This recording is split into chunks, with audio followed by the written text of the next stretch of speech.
No podcast dos Sindicatos de Engenheiros no Estado do Rio de Janeiro, SENGRJ, nós hoje vamos conversar com Agamenon Oliveira, que é o diretor da Secretaria-Geral aqui do sindicato e também é o presidente da Associação dos Empregados do CEPEL, o Centro de Pesquisa da Energia Elétrica. E nós vamos conversar sobre as recentes negociações coletivas que se encerraram agora no mês de maio.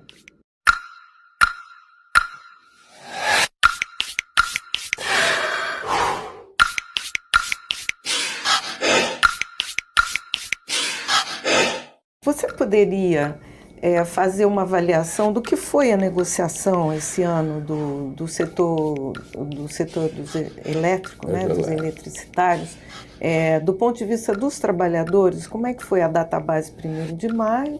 A convenção, o acordo coletivo foi fechado. Eu queria que você fizesse uma avaliação política e trabalhista do resultado. Pois não, muito obrigado. Queria cumprimentar a todos que vão assistir esse programa. Então, a database do setor elétrico é dia 1º de maio.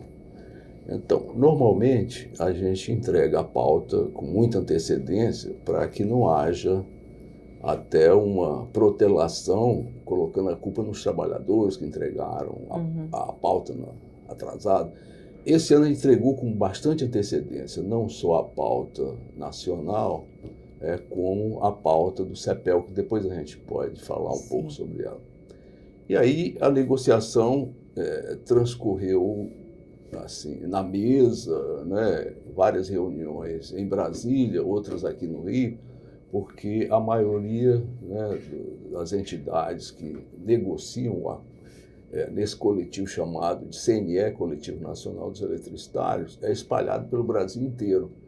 Então, normalmente, as negociações são em Brasília por conta dos custos que as entidades arcam para mandar as suas representações. Porque a sede normalmente é Brasília.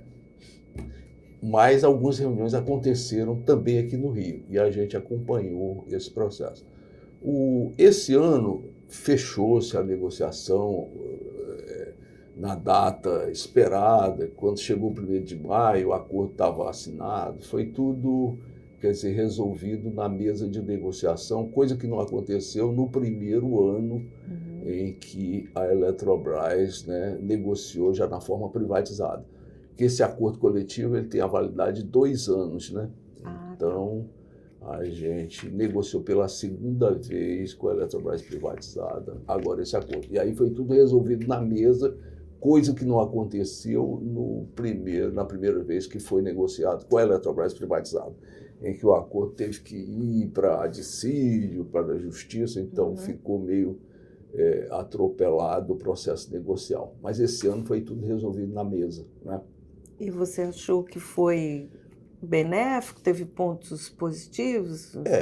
Vamos ver os positivos, depois a gente fala dos negativos. Se a gente fizer um balanço, eu acho que o balanço é negativo, quer dizer, do ponto de vista dos trabalhadores, principalmente do ponto de vista político, né?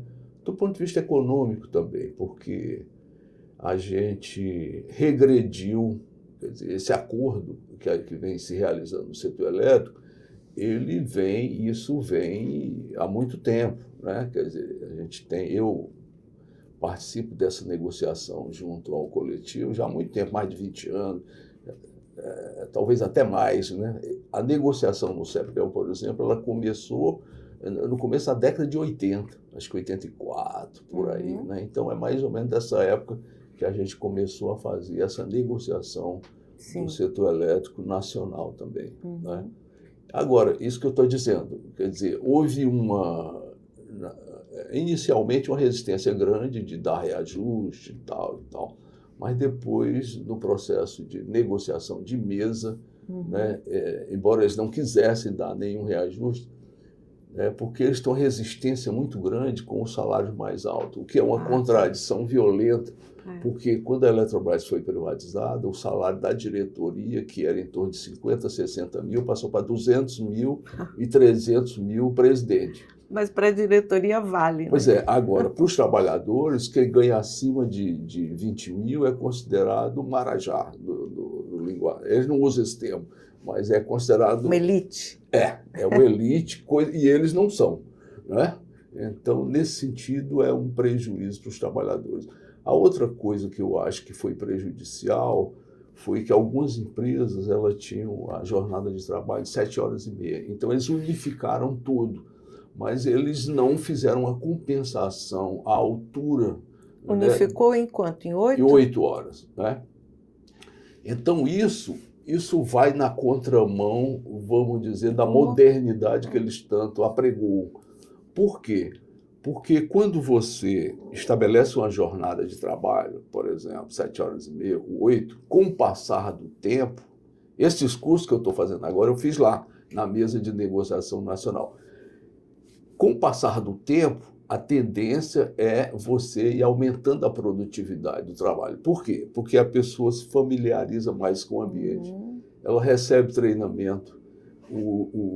As equipes que não estão muito entrosadas são treinadas. Quer dizer, você vai... E tem as novas tecnologias. Pois é, e as tecnologias, tanto de software como de hardware, vão melhorando, e você, naquelas 8 horas estipuladas como jornada, você entrega, com o passar do tempo, muito mais do que você entregava quando você foi contratado. Então, a rigor, esse ganho de produtividade, ele deveria ser negociado e distribuído na forma de salário real para os trabalhadores. Ele não é. Isso é apropriado pela empresa. Então, quando você faz o aumento da jornada e você não compensa devidamente, é uma atitude regressiva do ponto de vista dos trabalhadores. E outras coisas regrediram, por exemplo. A gente já tinha 75% de adiantamento de férias, 75% de salário. Agora nós regredimos para o patamar de 1/3, que é o da CLT. Então, é uma negociação regressiva. Agora, por que isso acontece? Isso acontece também porque, alguns anos atrás, foi desconstruído aquela forma, aquilo que se chama de ultratividade. O que é isso? A ultratividade era uma lei, uma regra que dizia que se não houvesse negociação, permanecia tudo como tinha no acordo que estava expirando na database. Então, os patrões eram pressionados a negociar. Agora inverteu.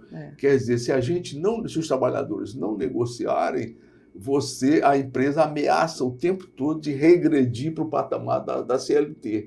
Sim. Então, se você tem negociação, é para você alcançar um patamar superior ao da CLT. Então, essa ameaça é um instrumento de pressão que as empresas usam o tempo todo para que a gente negocie nas condições que eles querem. Sim. Então, a gente é, de uma certa maneira, obrigado a negociar, o que eu acho que viola até o princípio da livre negociação, que a gente poderia reivindicar, e o Brasil é signatário dessas convenções da OIT e tal. Existe uma pressão no sentido de impor, e isso a empresa sabe muito bem usar, vai fazendo o tempo todo, né?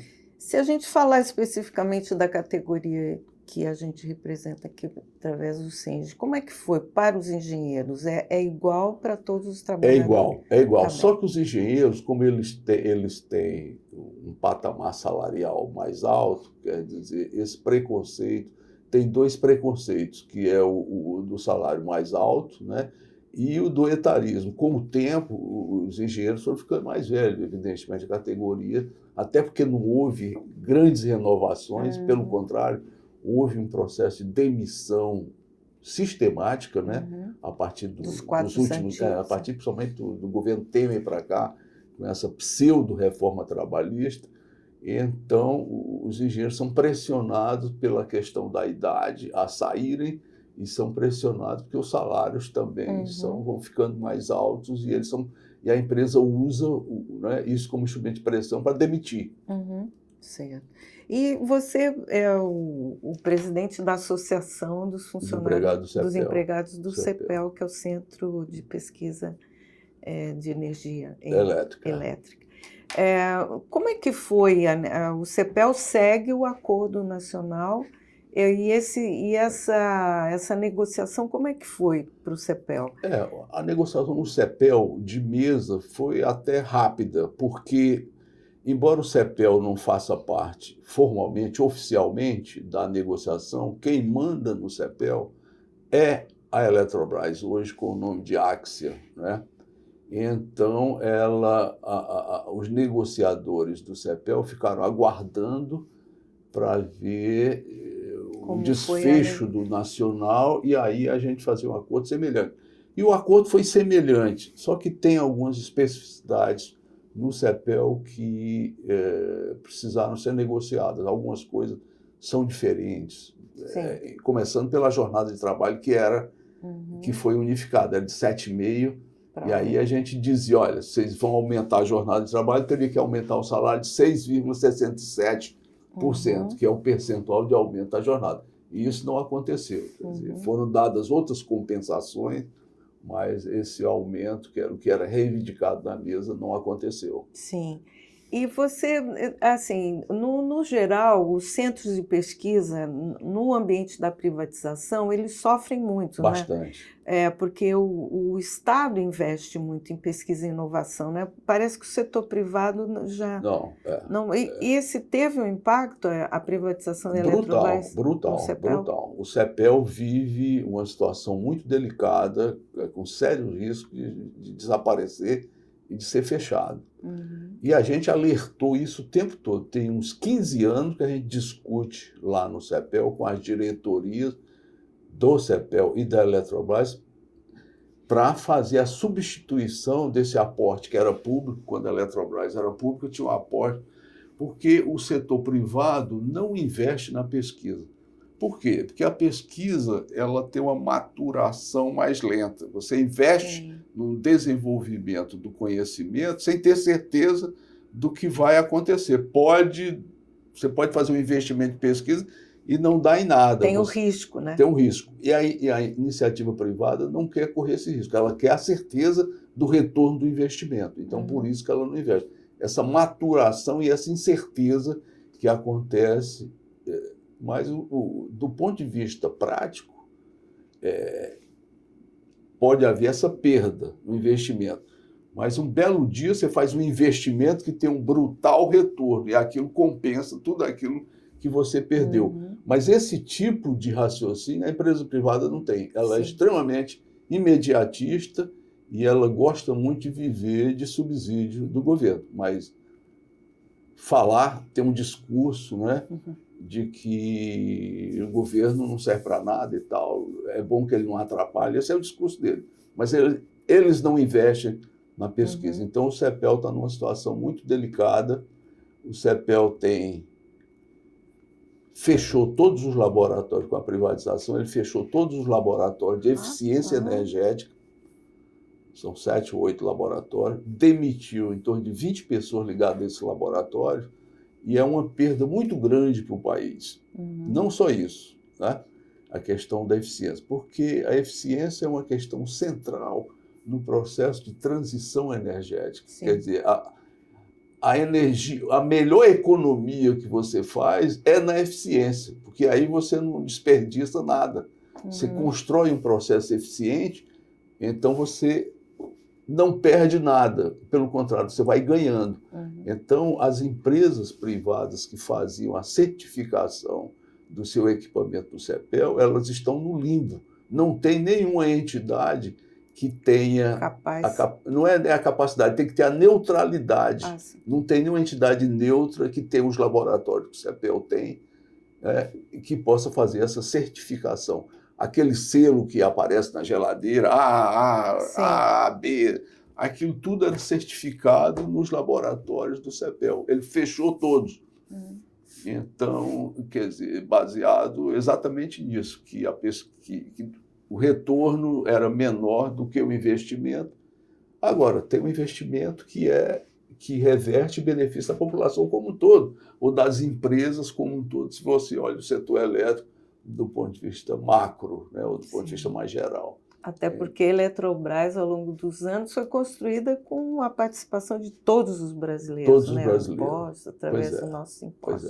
Pois é, foi construída e a eficiência foi muito grande do setor estatal de construir um grande sistema que é único no mundo, né? Se tivesse que mandar um recado para os trabalhadores do CEPEL. Eu acho que mandar um recado, acho que os trabalhadores do CEPEL têm que ter esperança que a gente possa, eu tenho e transmitir isso para eles, tenho esperança que o CEPEL volte a ter a pujança que teve antigamente, por exemplo, na época que eu entrei, no começo da década de 80, né? O CEPEL hoje é um deserto, até por conta não só dessa questão da privatização, como por conta do home office, do trabalho feito fora do ambiente. Então, mas tem a questão do esvaziamento do centro, que é uma pena. Mas eu queria transmitir para os trabalhadores essa esperança, a gente vai continuar lutando, e eu acho que a única solução para o CEPEL é o CEPEL ser retirado pelo governo da Eletrobras e ter uma gestão e uma governança própria, né? Por conta da defesa da transição energética, do papel que o CEPEL pode ter na soberania nacional. Então, é nesse sentido que eu acho até inevitável que o governo um dia possa reverter essa situação.